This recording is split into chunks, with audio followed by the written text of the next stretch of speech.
Okay, it's going to be a review of TNA's Unbreakable 2005. So, what kind of goes under the radar is that this is pretty much a 9/11 tribute show. This is the 4-year anniversary of the 9/11 attacks. So this took place on September 11, 2005. The title Unbreakable is, I don't think a lot of people realized it at the time, especially after, people saw the match and bought the DVD, that Unbreakable is, it's really, paying tribute to the people that were attacked. It's called Unbreakable because of the unbreakable spirit of the American people. So this is the only time they did an Unbreakable. I guess it was supposed to be like a one-shot deal, and then it was replaced by No Surrender the next September. But I think they did bring it back in 2019. But yeah, the show definitely has a great legacy. So we're going all the way back to September 11th, 2005 from the Impact Zone. Not a spectacular atmosphere, only 775 in attendance. I don't have the pay-per-view buy rate here, but I'm assuming it was between like 15,000 and 20,000, so, not a lot of people did see this show, but it's an incredible accomplishment that the main event with AJ, Daniels, and Joe was able to, finish runner-up in the Match of the Year voting. I mean, they finished runner-up to Angle and Michaels, and not that many people saw the show. So that really got my attention. This is the first, DVD of a pay-per-view I ever bought from TNA. So I actually bought it from the TNA shop. That's the only place you could buy it. It was like $30 with the shipping. It ended up being like 42.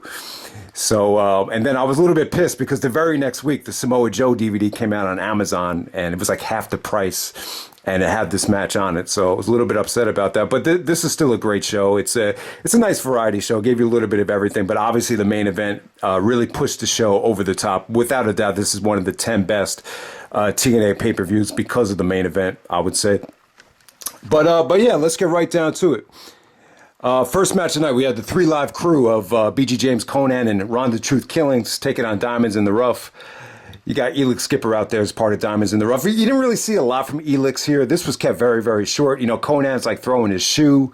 Ron the Truth, him just kind of dancing out there really got the fans into it. Really not a lot to talk about here. This is just, 3 Live crew coming to the ring, just getting the fans into it. We'll move on to the next match. We got Austin Aries taking on Roderick Strong. For some reason, this felt like a tryout match. Someone had a sign in the crowd that said, "Dixie, would you please sign these guys?" And I guess they ended up signing Aries. I know they brought in Roderick for the first Spike TV show when he faced AJ, but I don't think they ended up signing Roderick Strong. But, Aries and Strong had great years in 2005. Aries was champion. Roderick was arguably the MVP. So I thought they clicked on all cylinders here. They kind of gave you like a best of in 8 short minutes, and I thought they made the best of it. I thought Aries brought his A game. This is the Austin Aries I love, when he's trying to prove himself, when there's no nonsense, when he's not trying to play a gimmick. Roderick, stiff as hell, the sick kick, the backbreakers. I just thought both guys looked breathtaking here. Aries ended up putting this thing away with the 450, and yeah, I mean, it's just a shame. I wish we would have got more of this Austin Aries in TNA instead of him playing the Austin Star gimmick. I know Roderick was a little bit lukewarm on TNA. He was just like, ROH and TNA are two totally different promotions, and, my style's not going to work in TNA. I do remember him saying something like that. But hey, you heard a lot of ROH chants here. You heard a lot of TNA chants as well. So, I thought this was one of the better things of the night. I know some people have mixed feelings on it. I believe it was Jericho, and I could be wrong, but someone said that, they felt like, I think it was Jericho that said that they felt like there wasn't enough differences between Aries and Strong. He said if he felt like he was watching the same guy wrestle each other here. So I don't know. So I guess some people, were a little bit, critical of the characters here, but you got to keep in mind, Aries and Strong are trying to prove each other and, get on the payroll here. So you definitely understand it. All right, next up, we got Kip James and Monty Brown. Kip James is actually Billy Gunn, and they're taking on Apolo and Lance Hoyt. Yeah, I wasn't a big fan of this. Billy Gunn and Monty Brown were doing a lot of arguing, kind of bitching with each other. Billy Gunn kind of, bragging to Monty that, he's more decorated than Monty in terms of, winning championships. Got Apolo. I thought Apollo was okay here, but, you could argue that he really came off like a generic, big man that just didn't have a lot of talent. Someone in the crowd had a sign that said, "Hey, Apollo, your lunch break is over at Walmart." So that says a lot to what that fan thought of Apollo, but I could see why he took a little bit of criticism. This is a typical jacked up guy that moveset was just very, very basic. But like I was saying, Billy Gunn and Monty did a lot of arguing. Ultimately, Monty actually hits the pounce to put this thing away. A little bit ugly while it went on, but I like the dynamic of Monty and Billy Gunn. I thought they had good chemistry from a comedic standpoint. But we move on to the next match. We got Chris Sabin taking on Petey Williams. Both these guys know each other like a glove. I thought this was good stuff. I thought Saban was definitely the better performer here. Don West on commentary was trying to say like Petey has so much more than just a Canadian destroyer. What Petey was really good at doing. He was really good at doing like certain moves like the Canadian destroyer, the sharpshooter, the side Russian leg sweep. Obviously, that was inspired by Brett. But I really thought Saban was great here. He used Petey like. He kind of shot him into the ring post like it was a dart. It was almost like a razor's edge into the ring post. I thought that was sweet. Petey actually rakes the eyes to Saban, so Saban can't see. Then he ends up doing the future shock to the referee. I thought that was a really cool spot. But, as soon as Petey's about to hit the destroyer, Saban counters it into the future shock, and the fans just start booing like crazy because they just wanted to see the Canadian destroyer. I mean, that's how over the move was, that they would actually boo an over babyface just to see that move. But yeah, Saban goes over Petey. I thought this was solid stuff. I wouldn't say it was their best work together, but definitely one of the better showcases of the night. Okay, next up we got Abyss taking on Sabu. No disqualification match. I thought this was good stuff. Sabu's TNA run in 2005 was definitely memorable. I thought, a lot of these ECW guys like Sabu, Raven, and Rhino really, gave a lot of life to the company. I think the ECW brand still had a lot of juice at that time, so they were able to bring in a lot of the old school ECW fans. And I thought Sabu looked good here. I thought him and Abyss was a great combination. It was almost like a throwback to Sabu's days with Mick Foley. And I just thought this was great stuff. Probably the most memorable spot in this match, and TNA used this time and time again on highlight reels, where Sabu's trying to do the tope off the chair, and then Abyss just kicks the chair away, and then he belly to bellies him onto the outside through like a set of tables. That is a definitely a nasty spot. Sabu looked good though. I thought his athleticism was there. A lot of the stuff off the top rope came off smooth. He didn't look like he was breaking down at this point. A lot of scars, but I still thought he had a lot of athleticism at this time. And then the ending was really sick. So Sabu tries to go for that springboard DDT off the chair, and Abyss just kind of catches him in midair and black hole slams him onto a set of thumbtacks. The corniest, probably one of the corniest moments of the night is there's this really corny shot of some of the Planet fans like chanting, "We want thumbtacks." I thought it came off a little bit corny, but hey, the black hole slam into the tacks, I thought that was an amazing spot. I mean, this is one of the most brutal thumbtack spots I've ever seen. Some of the more recent ones, you don't see all that blood, but Sabu had like blood pouring out of multiple holes from the tacks here, and it looked pretty brutal. So yeah, Abyss and Sabu had great chemistry. The funny thing is, I believe they actually won match of the year. As crazy as that sounds, I think the barbed wire match from Turning Point actually won the voting match of the year within the TNA website. I believe that's accurate. So Abyss and Sabu, gotta say, definitely a memorable feud at the end of 2005. And then they would also be in the Monsters Ball match at Bound for Glory, which is also memorable. All right, next up we have Bobby Roode taking on Jeff Hardy. This is cool. The environment here was very mixed for Jeff. In some ways, it felt a little bit like his ROH match at Death Before Dishonor, where you just have fans booing the shit out of him. But, there's still a lot of girls out there, and they got behind Hardy. I thought Jeff looked good here. A lot of good action from Jeff. Bobby bumped very well for Jeff here. I thought that the match that they had was, nothing spectacular, but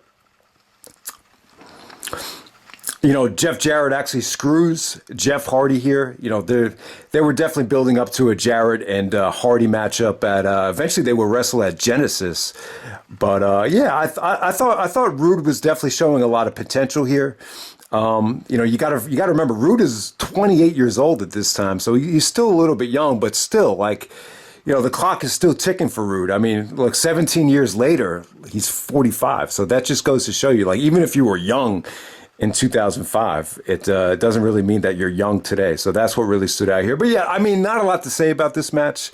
I believe this was actually Jeff's return to TNA after getting suspended. So maybe that might explain a little bit of the mixed reaction there. But I actually thought it was pretty good while it lasted. But yeah, Jeff Hardy gets screwed by Jeff Jarrett, and Bobby Roode wins that match. All right, next up we have the Naturals.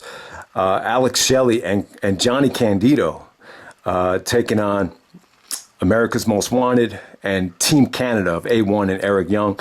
Okay, so I thought this got off to a pretty slow start. So Shelley was just pretty much by himself throughout most of the match. Sean Waltman couldn't make it. They didn't even give a reason as to why X-Pac didn't show up for the match. Shelley and X-Pac actually won the Chris Candido Memorial Cup, so maybe that's why Johnny Candido jumped into the match. But Johnny did not look good. I thought he brought the match down. He just didn't look like he was ready to wrestle. He's wrestling in an oversized dress shirt, and Eric Young actually puts him away with the small package pretty much immediately. So yeah, not a great showing from Shelley. He wasn't able to showcase what he can do. But overall, I thought this was really a good showcase for the tag division for TNA. I thought, the Team Canada representation of A1 and Eric Young, it could have been better. I rather preferred Young and Roode in there. That probably would have made for a better match. But, I thought Eric Young was great here. Kind of similar to Christian, where he's pretty much just, making everybody look good, getting screwy finishes. He actually got 2 pinfalls here. But I got to say, Eric Young really did a good job of, selling for everybody here. The AMW guys, I thought they looked great. When Chris Harris got a hot tag, I thought he looked explosive. I thought he looked devastating. So the AMW guys look good. And then the Naturals, they felt like naturals. I mean, they're good athletes. They really were. I really thought this was a nice showcase. So the Naturals ended up putting Eric Young, I believe it was Eric Young or A1, put him away with the Natural Disaster, which is kind of like a variation of the Snapshot from Eminem, kind of the same finish right there. But yeah, I mean, it got off to a slow start, but I thought they gave them enough time to really get into a rhythm, once the elimination started occurring. All right, next up for the NWA Championship, we have a Ravens rules match with Raven taking on Rhino. So Rhino ended up getting the pinfall in the sacrifice tag match, and whoever got the pinfall was going to get a title shot, and Jarrett was upset about it. So there was a little bit of dissension between Jarrett and Rhino, but ultimately Rhino agreed to give Jarrett a shot if he was able to win the belt here. But yeah, I mean, with Raven and Rhino for the title here, I would have preferred if this was just one-on-one without all the weapons, because you saw what they can do at Backlash 2001 for the hardcore title, which was a breathtaking match. I mean, they gave them, 6 minutes? And I feel like the shorter match at Backlash was a better representation of what they can do compared to this. This just felt like a mess. I mean, it just dragged. At Backlash 2001, they were pressed for time, so there was more of a sense of urgency. It was like spot after spot. And I just thought they got more done in less time when you look at what the comparison to the Backlash match. But, if you like the Ravens rules matches, I'm sure you like this. It wasn't like they didn't work hard. It just felt like a mess at times. But Rhino was bloody. Raven is using the staple gun, the shopping cart. The drop toe hold into the shopping cart. They kind of did that Backlash spot again. It just didn't work as well here. Rhino actually took a power bomb onto a ladder that was actually set up with a bunch of chairs. I'm trying to think of what else. There was a chain. All the smorgasbord of Raven supplies were actually used here, but trying to think of what happened here. So Raven actually gets the pinfall here. He fights off the Jeff Jarrett interference. Jeff Hardy actually did come out and attack Jeff Jarrett, but Raven actually hits the Raven effect on Jarrett. and then on Rhino to put Rhino away. So yeah, I mean, this match is going to be overshadowed. I think it's overshadowed by the Backlash match, and I also think it's a little bit overshadowed by the main event as well. I mean, they actually gave them the cover of the DVD. I mean, they were on the poster before the show ever happened, you know, to appeal to a lot of the ECW fans. So I definitely understand it. I think though, when you see what AJ, Daniels, and Joe accomplished by getting runner-up match of the year in Pro Wrestling Illustrated, I think they needed to switch the cover and really kind of use the main event to sell the DVD. But you know, at the same time, they were just selling it from TNA's shop, so I don't think it really made that much of a difference. It wasn't like, you know, TNA Unbreakable never made it to you know, national distribution. You know, you can only buy it from the shop. So I guess it doesn't really matter. And then the main event, we got Christopher Daniels defending the X Division Championship against AJ Styles and Samoa Joe. Okay, so Daniels has been X Division champion since, I believe, March of 2005, since he stole the belt at Destination X. And I got to say, the video package here was great. You know, Daniels really carried a lot of the promos heading into this thing. This is where he called himself Mr. TNA, and in his heart actually pumps TNA blood. This is when he was saying TNA, TNA. My heart pumps, you know, speaks TNA whenever it pumps out blood.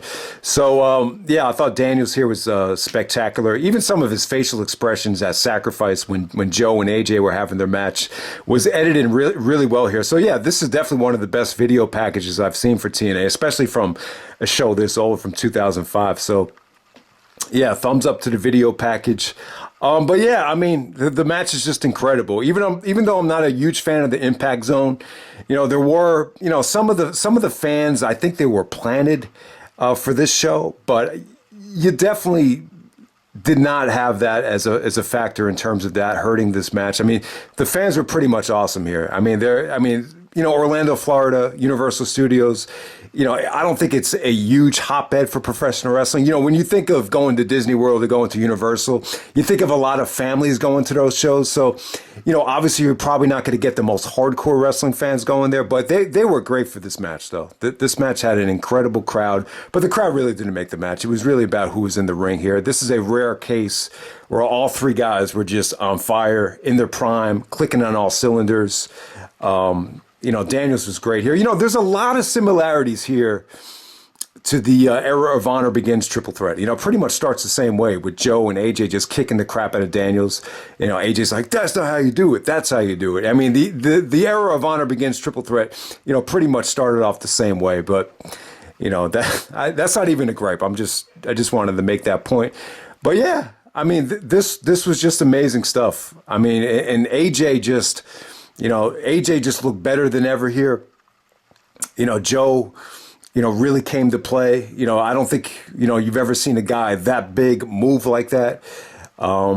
Just so many unbelievable sequences here. I mean, it's hard to pick out, like, what was the most memorable spot in the match.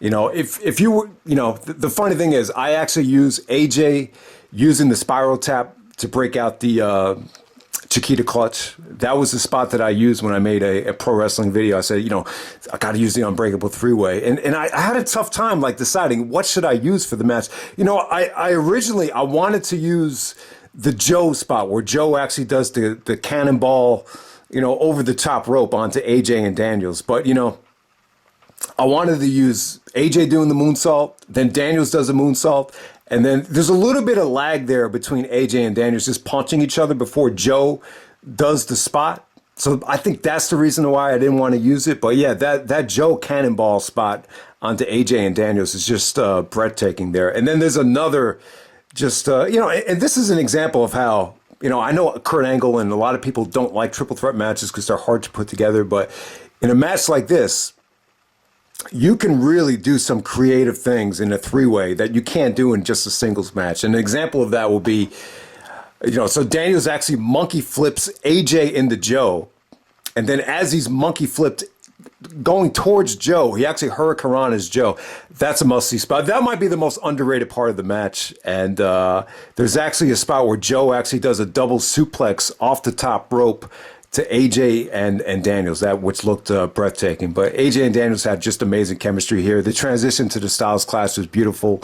The transition into the inverted DDT from AJ once again was beautiful. That, like, when AJ did that at the first TNA pay-per-view, no one had ever seen it before. And like by the time we get to 2005, he's done it so many times that, you know, it became like second nature for the fans. So, yeah, I mean, great stuff. You know, you had a lot of breakups here. I will say this though, like the breakups of the finishers here, probably not the thing that really made the match like it made that Vengeance 2002 triple threat with Angle, Rock, and Undertaker. That really wasn't the selling point here. The selling point here was just, you know, you've never seen this style of a triple threat match on the mainstream level, where it's this stiff, this athletic, that explosive. I mean, AJ is just a beast here. I love the finish too. So AJ actually counters the angel wings into a backdrop, and when he backdrops Daniels, he actually bridges up on the backdrop to get the pin. It's a beautiful finish. Joe actually missed a tope, and he's actually out of the ring while that happens. So Joe looks pissed. It was a great way to protect Joe too, because you know you want to protect Joe as like this undefeated monster, but you can't have him win every match though. So it was like Joe ended up putting on a great performance, losing, but really not getting pinned. So he still looks strong. And really sets up the Iron Man match between AJ and Daniels, the rematch of Bound for Glory. Really made you want to see that match. And yeah, I mean, just breathtaking stuff. I mean, they ended up having, I think they ended up having 4 pay-per-view rematches against all odds. They had a Destination X, Ultimate X match as well. And Joe was upset about that because he knew he couldn't, do the Ultimate X. And then they had a rematch at Turning Point 2009, which we know wasn't as good, but it was still like people were so glad that they went back to this combination. So yeah, just a magical combination. You know, I could think of 3 better wrestlers, but I don't think there's ever been 3 guys that have clicked this well together. I mean, you could definitely argue that Bryan Danielson, Nigel McGuinness, and Austin Aries probably are 3 better wrestlers than this combination, but there's no way they would have clicked in a 3-way match like AJ Daniels and Joe did. And give Daniels credit. I know he's kind of like the old man of the bunch, but you know, I think if it wasn't for his leadership, if it wasn't for his experience, you know, his mentorship to a lot of these guys, you know, I think he helped a lot of guys out. You know, I know a lot of people called him, Joe and Punk actually called him OMD. But Daniels was great, man. He was one of these guys that was like, you know, if you're just starting out and you don't have a lot of money, it's like, you could use my credit card. Yeah, no problem. It's like little things like that add up, you know, when you're trying to make a name for yourself. So you got to give Daniels a lot of credit. You know, this X Division title reign with him, coming in as champion after all these months and actually main eventing the pay-per-view as X Division champion, really made the X Division championship seem important. And I think it's one of the best things Daniels has ever done. And this was Christopher Daniels here. This is him just, you know, emptying the tank and bringing his A game. You know, something he's gotten criticized before in ROH and PWG, where it's, you know, it's not the real Daniels, but Daniels was amazing here, and I do feel like he's underrated, you know, when you look back at his career. So yeah, man, incredible main event. I'm not crazy about everything on this show, but I will say it's a great variety show. You know, you definitely had some good matchups here and there, and it's a solid paper. It's an essential pay-per-view. I still think this is, you know, even though you could argue it's a one-match show in terms of, you know, the only thing that hit the 4-star level is the main event.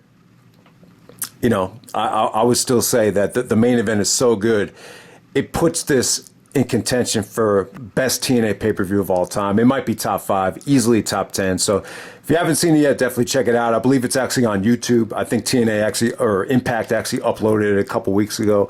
Probably it's got commercials on it, but it's still worth seeing. So if you haven't seen this yet, you're in for a friggin' treat. It's probably one of my favorite matches of all time, you know, but besides Angle, Benoit and at the Rumble, and Bryan Danielson and Kenta from Glory of Honor 5 Night 2, this is definitely in my top 3. I would actually say those are probably my 3 favorite matches, and this would be right up there as well. AJ Daniels and Joe from Unbreakable.